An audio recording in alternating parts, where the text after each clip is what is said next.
What's up, everybody? Tyson Roush. Let's talk Jets. Hope everybody had an excellent week. Thank you to Romeo for making our year in review video. That thing was hysterical, and he did a really good job of capturing all our callers, too, which was funny. Also, thank you to Jeff Lloyd for joining me today to break down Jets Browns from a Browns perspective. And also, thank you to everybody that's been joining us on our live streams. We've had a lot of fun. It's been a crazy week with the bad loss and then the solid receipts thing and everything else, but we're on the Cleveland. So first things first, I think on Sunday you're going to see a very motivated team. I think, Saleh did kind of take everything on his back by using that receipts comment. I think he's probably going to rally his locker room. I think you're going to see a much better effort. There's a lot of leadership there, a lot of veterans that are probably angry about this loss. So I think you're going to see a much better effort. Now, what does that mean? Not really sure, because it's so early in the season, you don't really know what these teams are. So I think on offense, it'll be a lot cleaner. You're not going to see all these drop passes. You're not going to see all these fumbles. On defense, I think they're going to play well, but they'll also be facing a much better offense, which much more dynamic playmakers. So maybe they won't be as dominant as last week. So the Jets are going into a hostile environment. The Browns home opener. I mean, this fan base, they're loud. I've been there before. It's going to be loud. It's going to be crazy. So obviously, you got to get off to a fast start. You can't get down early and let the crowd get on you and lose all kinds of momentum. You got to come out fast. You got to come out physical. You got to come out prepared. So on offense, obviously the key, which like almost every week, is going to be the offensive line. They got to be able to establish the run to offset the Cleveland Browns pass rush, led by Garrett and Clowney. Also, it's time possession, keeps your defense off the field, and also helps protect Flacco, opens up play action pass and everything else. If the Browns stop the run and they can pin their ears back and get after Flacco, it's not going to be pretty. But also, this is on Mike LaFleur to find out ways to get the ball in the hands of his playmakers in a timely manner, quick. So you got to feature Garrett Wilson a lot more. You can get Berrios involved. I know he's banged up. You get Elijah Moore involved, but get rid of the friggin' football, man.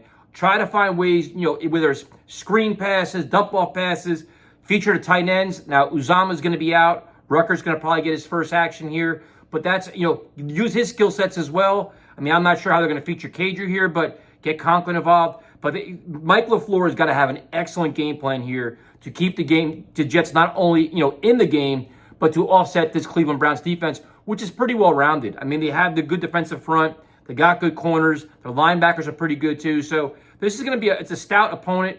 When I spoke to Jeff this morning, he said this is probably a top 6, top 5 defense the Jets are going to face. But you know what? You got to find ways here. Now, on defense, the Jets, Jordan Whitehead's going to try to play, which is a good thing. But their priority number one is to stop the Cleveland Browns running game, which is not going to be easy. I know Hubbard's out in the offensive line, but the offensive line is very good. They're very well coached with Bill Callahan. So you got to try to stop Chubb. You got to try to stop Hunt, which is not going to be easy by no means. And this is going to be on Quinnen Williams and John Franklin Myers, C.J. Mosley, all these guys that get it after. Carl Lawson, contain the edge and everything else. And then from there, it's like if you could try to stop the run, then you can get after Jacoby Brissett, who did not play well last week. But again, like most teams, the first couple weeks of the season, you're trying to get in game shape, catch up to the speed of the game, because a lot of these starters haven't played in preseason games. So you're kind of establishing all your chemistry and everything else in live action. So as Flacco played okay last week, he could play better this week. But I think also Jacoby Brissett could play better too, which would give, then you got Amari Cooper on the outside, you got Njoku, you got Donovan Peoples-Jones. So the Jets have got to try to stop the run, worry about play action pass for themselves, and then stay stout, with Sauce Gardner, DJ Reed, and keep an eye on these guys. I think this is going to be a much more competitive game than people realize. A lot of people are just dumping on the Jets right now, saying they're one of the bottom 3 teams in the NFL. Last week was not encouraging on offense, but I think they're going to clean a lot of stuff up. They have to. I mean, if they come out and lay a clunker here, that only it would be an indictment on Saleh, his team, and everything else, and you got to question the leadership and direction of his team. So I think this game's going to be very close. If it comes down to special teams, not ideal because Braden Mann's still on the team. He's going to play even though he's been hurt all week. Zuerlein would have not had a good start. In terms of coaching, who has the advantage? I mean, Stefanski has the playoff run under his belt. Last year they kind of held it together even with Baker Mayfield struggling.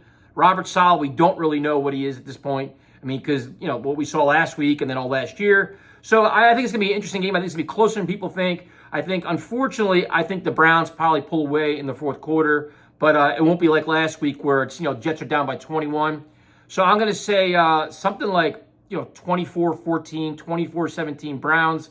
And I just really, I mean, and again, for everybody that was mad at me last week for predicting the Ravens, I don't like predicting losses.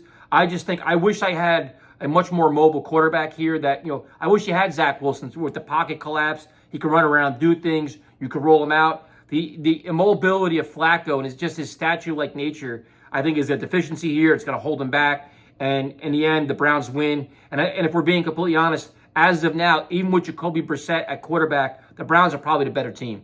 So this, and one more thing too, it's like and to me, this is a really big game for the Jets. Where if you can find a way to get this one and go 1-1, that pays huge dividends. You could try. Your goal is like 2-2 after 4, 2-3, stay in that range. And for the Browns, this is a game they want to get because they want to keep the record, as good as possible till Watson comes in. So if they can stay in the hunt, and this is probably a game for them, they marked in their schedule like that's got to be a win. So thank you for watching. We'll be live streaming this game, which is always fun, and I'll talk to you later.